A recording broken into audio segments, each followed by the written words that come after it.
So today we're going to continue to look at part 2 of the Conflict and Tension First World War AQA GCSE course, and we're going to pick up today with two of the major battles, Verdun and the Somme. Now, I've deliberately kept this quite simple in terms of information because each of these battles could probably be a course in itself. They are so interesting, and you could really go into a huge hole of just interesting stories, anecdotes, poetry, individual experiences of soldiers. And while that is important in terms of the actual GCSE, there's just so much to remember. So I've tried to keep it in all of these videos to just what you need to know. But there are plenty of resources here on YouTube if anything sparks your interest and you want to have a look at anything in more detail.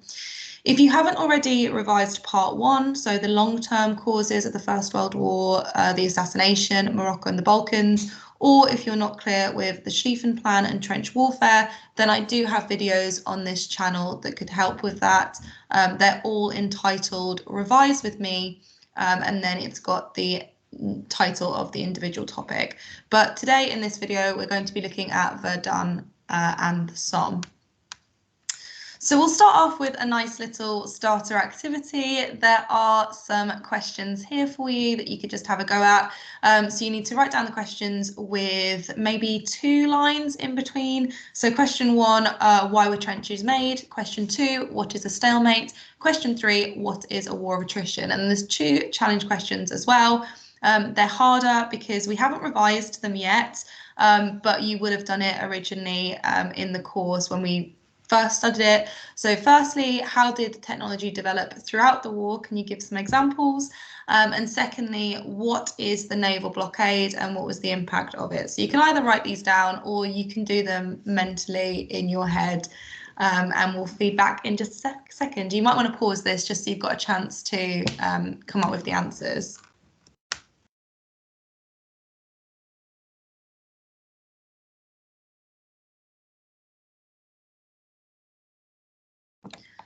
Okay, so I'm about to give you the answers. If you want a bit more time, just make sure that this video is paused. Okay, so why were trenches made? It's for defence. They are defensive structures. After the Battle of the Marne ended in a stalemate, the Germans initially dug trenches and then the British dug trenches and French dug trenches opposite. They are to protect the men and also the weapons, equipment, resources inside them. Number 2, what is a stalemate? So a stalemate is when neither side is winning or making any real or significant military gains. They might be taking several kilometres here and there, which we'll see with the 2 battles that we're about to study, but no significant military gains, nothing that's going to cause either side to win the war. And this is what the First World War was for for 4 years. What is a war of attrition? It's when you wear your enemy down slowly to the point of collapse. The side that wins a war of attrition is typically the side with the better resources, or the sides that can kind of hold on to their resources and protect their resources. And this is why the naval blockade later on is so important, because it really wears Germany down to the point of collapse. So for these challenge questions, how did technology develop? I mean, there's loads of examples, but planes at the beginning were used just for reconnaissance. They'd only been in the air for about 10 years at the start of the war. Towards the end of the war, they are used in direct combat. So you get these dogfights between different bomber planes. They're also used for bomber raids. Zeppelins are also utilised in that way. Tanks become more reliable in the Battle of the Somme. They break down, the Germans work out that they can shoot at the back wheel and cause the tank to stop moving. During the Battle of Cambrai and the 100 Days, these tanks are used extremely effectively by the British and the French and actually help to bring them victory. Artillery is developed that can shoot down planes and shoot tanks more effectively at the end of the war as well. The radio is developed that allows communication between ships, aircrafts, men on the ground. There are so many examples. Machine guns become lighter and more portable, for instance. There's so many. And then finally, what's the naval blockade and what's the impact of it? So the naval blockade is when Britain used her navy to stop resources from getting into Germany by blocking the north coast. And the impact was mass starvation, food riots, and a lack of support for the war or government, which led to the German Revolution, the abdication of the Kaiser. I mean, long term, if you study the Nazi Germany course as well, which we do, it leads to real issues in Germany and possibly contributes to that anger and that rise of extremism. So what we're going to look at today is we're going to start off by looking at the Battle of Verdun.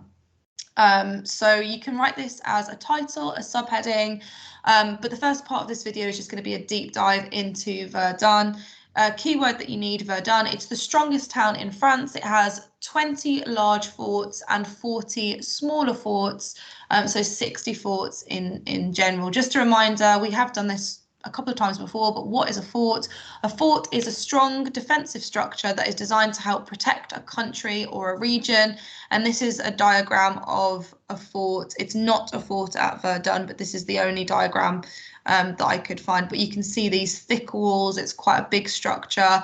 And the idea is if you're invaded, so it's these forts are normally put in strategic places. So on the borders of countries, for example. And the idea is that if you're invaded, you would have an army stationed in this fort and it can stop the enemy from advancing. And this is the largest fortified town in France. It's got the most forts, it's the strongest town, and Germany wanted to take this down first so they can continue on to take Paris. They knew that to get to Paris, they had to go through Verdun. Okay, so what I'd like you to do is I'd like you to split your page into 4 just for note making. The heading you need is Verdun, and the dates of the Battle of Verdun are February to December 1916.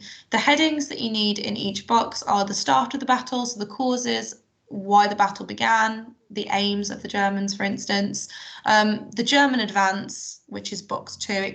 That's how it goes chronologically. So the start of the battle, the German advance, the French counterattack. So an attack is when you respond to an attack or you attack back.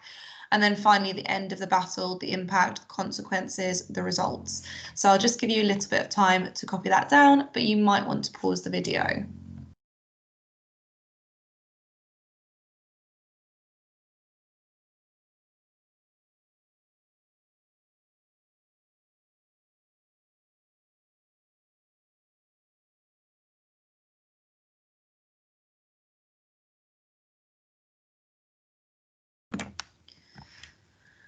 Okay, so apologies if you can hear any snoring in the background. It is my bulldog. So we'll look at Verdun. So Verdun is the longest battle of the First World War, the longest individual battle. So we'll start off with the start of the battle. I just want you to make notes in these boxes. So Verdun was, the Battle of Verdun was a German attack that was planned by the commander of the German army, Erich von Falkenhayn, or General Falkenhayn. Falkenhayn said that he wanted to bleed the French white, meaning that he wanted to kill as many Frenchmen as possible. This is an example of the war of attrition, which is when you wear the enemy down slowly to the point of collapse. He chose Verdun specifically because it was a very important historic French city, and he knew that the French would do anything to protect it. They felt very passionately about Verdun. It was an area of cultural and historic significance, so it was strategically chosen in order to lure the French army in, to make them send as many men as possible, so that the Germans would have an opportunity to kill them, to deplete their troops, and to make France a lot weaker. So it was basically he chose Verdun so that he'd have more Frenchmen to kill. It was also the strongest city in France, and it was a symbol of French pride. So Falkenhayn knew that the German army needed to move through Verdun in order to capture Paris. So they couldn't possibly capture Paris successfully without taking down these really strong forts in Verdun. So there's three reasons there that the battle began. The first, he wants to bleed the French white. It's a war of attrition. He wants to kill as many Frenchmen as possible. Secondly, it's a historic city, an important city to the French. They do anything to protect it. And then finally, it is the strongest city, and he needs to destroy the forts at Verdun in order to move freely through to capture Paris. Okay, so the German advance began at 7:15 a.m. on the 21st of February. The German artillery begins by shelling the French trenches. They do this in pretty much every battle that we're going to study on the Western Front, and the purpose is to soften up the enemy before your attack. You bombard them, you shell them really intently, so that when your men go in, when your troops, your infantry go in, they've got an easier job because you've already softened up the enemy. That day, 2 million shells were fired by 1,400 guns. So it is a really intense bombardment. In the afternoon, after this intense bombardment, Prince Wilhelm, the Kaiser's son, attacked with about 2 million men. They vastly outnumbered the 200,000 French soldiers that were waiting in Verdun. The next day, the French retreated, which means they moved back to their reserve trenches.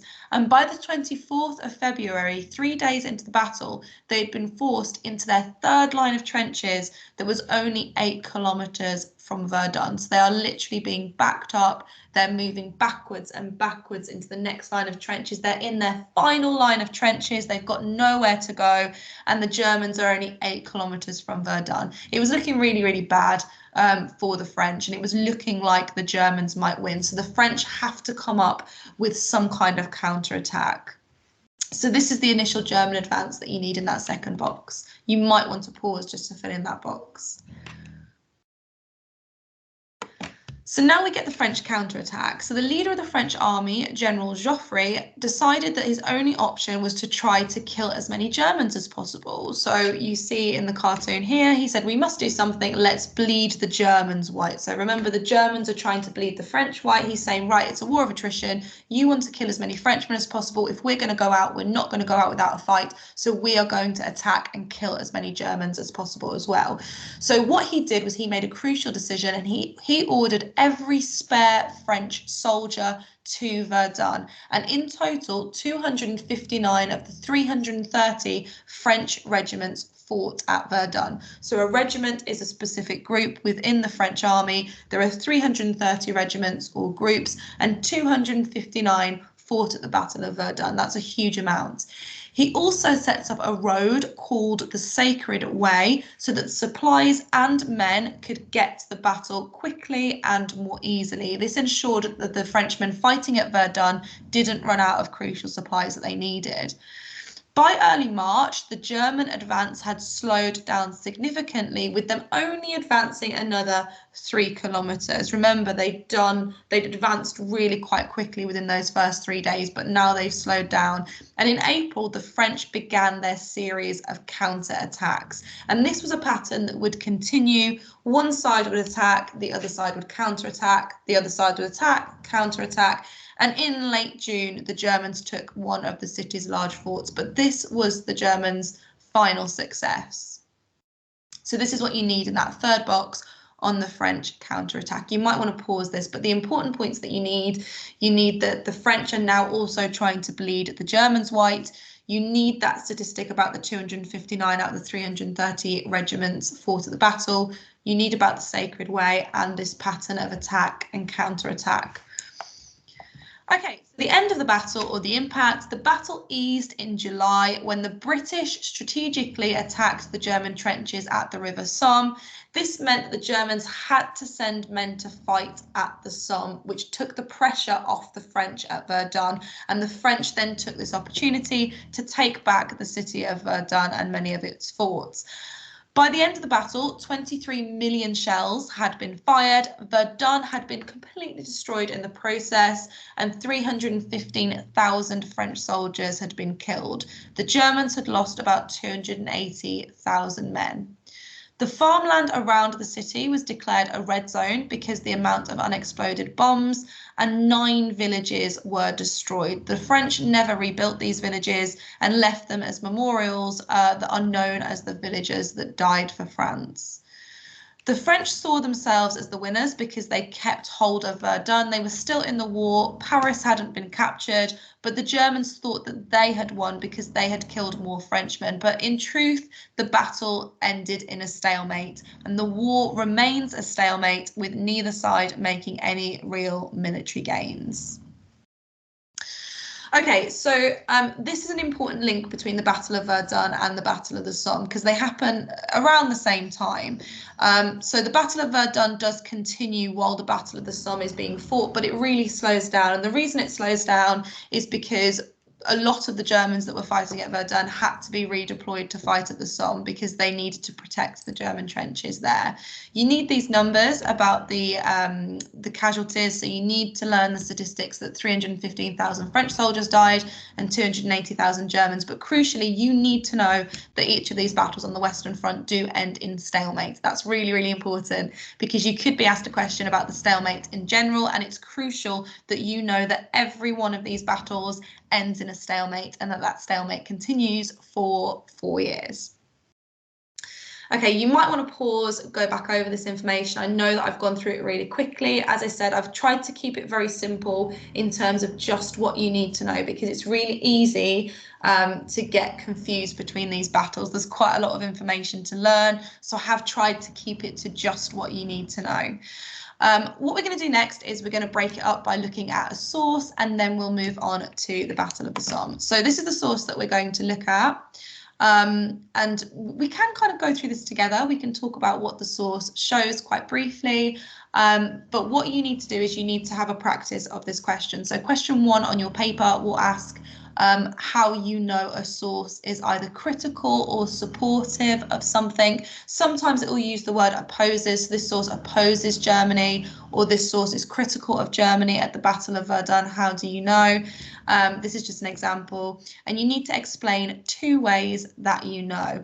I would recommend doing one way based on the content of the source, so what the source physically shows, and then another way based on the provenance, so who wrote it and when. You can take a screenshot of this and you can use those sentence starters to help you. I recommend you spending about 5 minutes, unless you have extra time when you can spend probably 6 to 7 minutes on this question. So we'll just quickly go through the source. So the source shows the Kaiser and his son, Prince Wilhelm, stood on a pile of bodies. The Kaiser has binoculars and he's looking into the distance, and Prince Wilhelm is behind him looking in the same direction.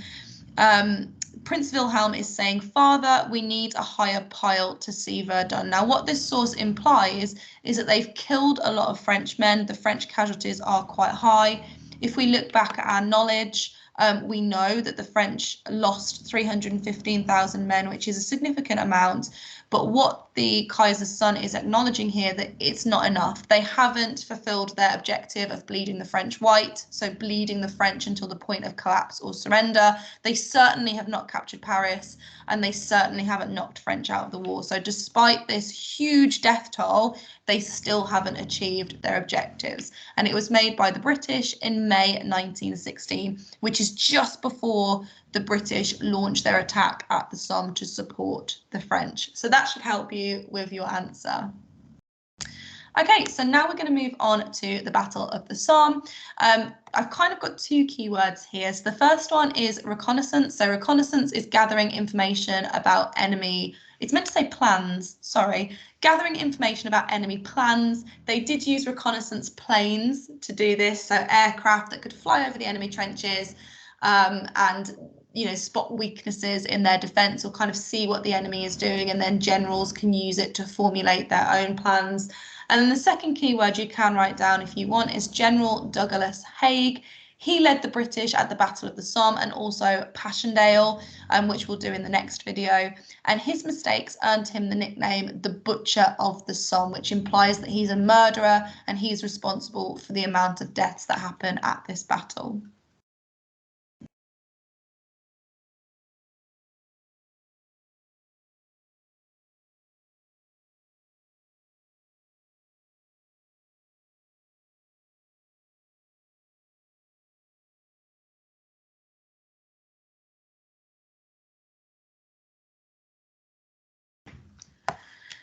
Again, if you can hear snoring in the background, I do really apologise. It is my bulldog.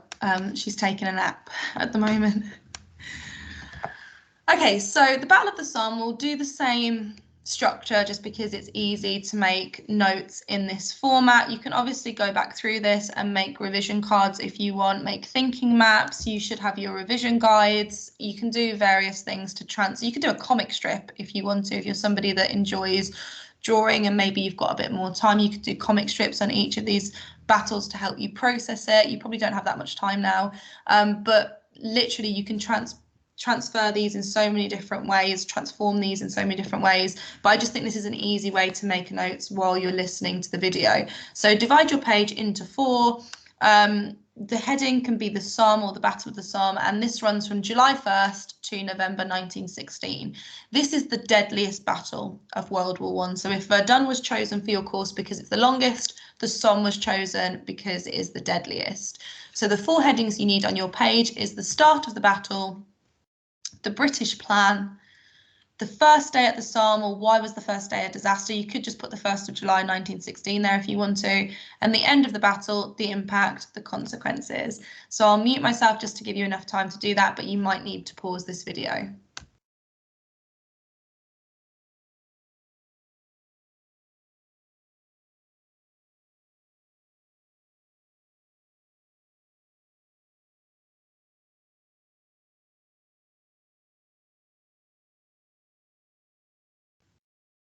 Okay, so we'll start off with the background of the battle and the start of it. You already should have something in the forefront of your mind because we've just done Verdun. So the Battle of the Somme begins for 2 main reasons. The first, the British started the battle to relieve the pressure off the French at Verdun. The French were being really badly beaten by July 1916, and the Germans were very close to capturing Verdun. If they did this, they could move on to capture Paris, and this would mean that the French would be out of the war and the Germans could win. The British attacked the German trenches at the Somme so that the Germans would send soldiers from Verdun to fight them there. So you can see on the map here the location of Verdun and the Somme. So the Germans would have to, so they don't have a choice, they have to send troops to the Somme to fight the British there.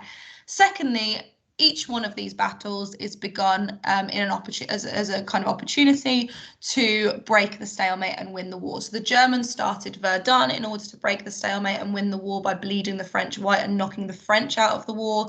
The British are doing this for the same reason. They're trying to attack the Germans, wear the Germans down, break the stalemate, drive the Germans back into Germany. This is the largest offensive of the entire war, and the British spend a huge amount on weapons, ammunitions, and they do recruit extra soldiers to fight at the Somme. So they begin to recruit a lot of young soldiers, actually. They just need a lot of men. Now, the consequences of this is that a lot of these men aren't particularly well trained going into the battle because they've literally been recruited, signed up, given their equipment and sent to France straight away.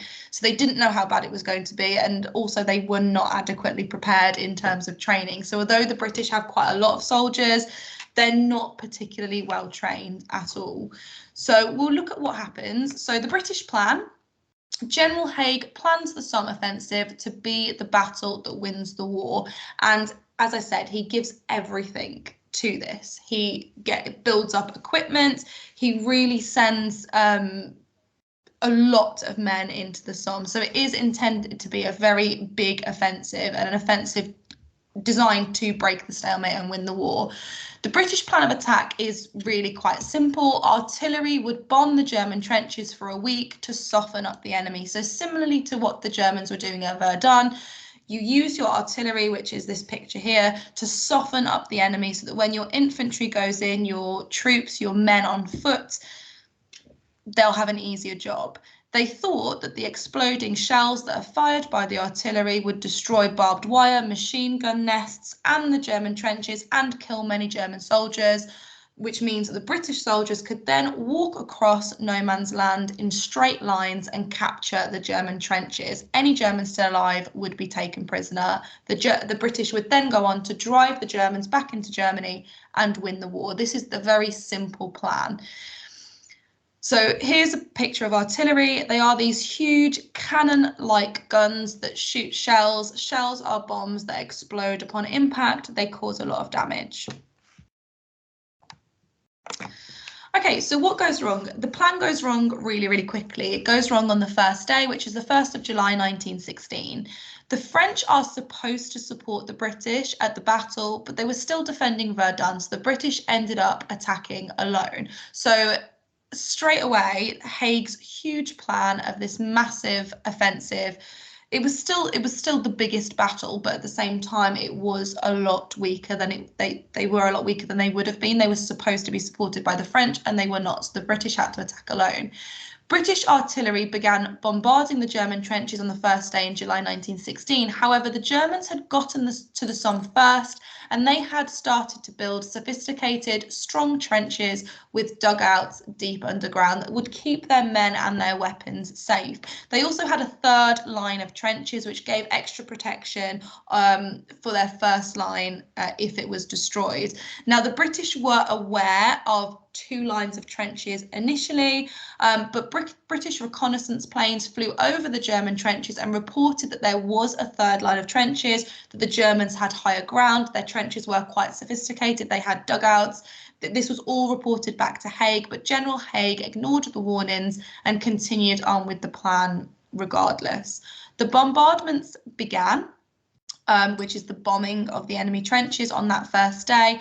However, bombardments generally in war are often ineffective because artillery guns are heavy, they're hard to aim. Remember, there's no GPS at this time, so often they do miss their targets. And to make matters worse, a third of the shells that were fired in the battle were duds, which means they didn't explode. This meant that they failed to destroy the barbed wire or the machine gun nests the Germans had built.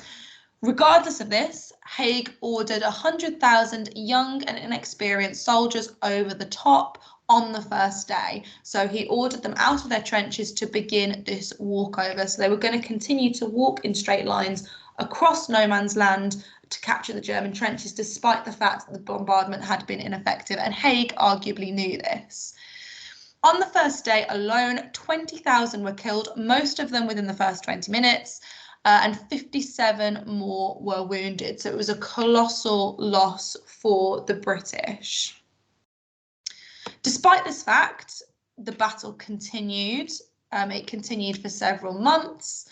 The British do gain a strip of land, 25 kilometres by 6 kilometres, but that is extremely minor and it does remain in a stalemate. So that's what you need to know. You need to know that this battle, like Verdun, ends in a stalemate. You do also need the death toll, so 620,000 Allied deaths, so British, some French troops, Belgian troops, 500,000 German deaths. And this is quite important. Tanks were used for the first time at the Battle of the Somme, but they were slow, they were ineffective, and they often broke down. So this is an important contrast to the way that the tanks were used at the 100 Days Offensive, which is the end of the war, and the British and the French used tanks extremely successfully in those later battles. But at these early battles, this one's happening in 1916, tanks are largely ineffective and they don't work particularly well at all. Okay, so what you could do is you can, what I would recommend you doing is maybe drawing a table that asks the question, Haig is the butcher of the Somme, how far do you agree? So General Haig has often been called the butcher of the Somme because he is arguably responsible for what happened and the amount of deaths that occurred. What you can do then is you can go back over your information and you can try and gather 2 or 3 pieces of evidence that suggest that Haig was the butcher of the Somme, so that he made several important mistakes that led to this colossal loss of life. But you could also try and find some arguments that potentially he wasn't. So it could have been factors that were out of Haig's control, such as the fact that tanks were new and they were largely ineffective, such as the fact that the French couldn't attend because they were protecting Verdun. Perhaps you could talk about the superiority of the German trenches and how they had a third line of trenches that Haig didn't know about. You could talk about trench warfare in more general terms. So if you think about trench warfare, it's really hard for anyone to make progress. It's really hard to plan for. This war is a stalemate for 4 years. Any gains that are made within those 4 years are very, very minor. Technology has advanced to a point where it is a really hard war to fight. How do military leaders plan for that? it's the first war of this kind. They've got nothing to draw on, no experience of fighting this kind of war. So Haig arguably wouldn't have known what to do. And could anybody else have done a better job? You know, can we really blame Haig for the failure of this battle? Or is it just one of those things where, you know, it had never happened before? Yes, he made some mistakes, but arguably nobody could have really done it better. And it would have ultimately led to the same outcome. Okay, so thank you for watching this online video. What we'll do is next time we'll look at Passchendaele and Gallipoli together. So I'll see you then. Bye.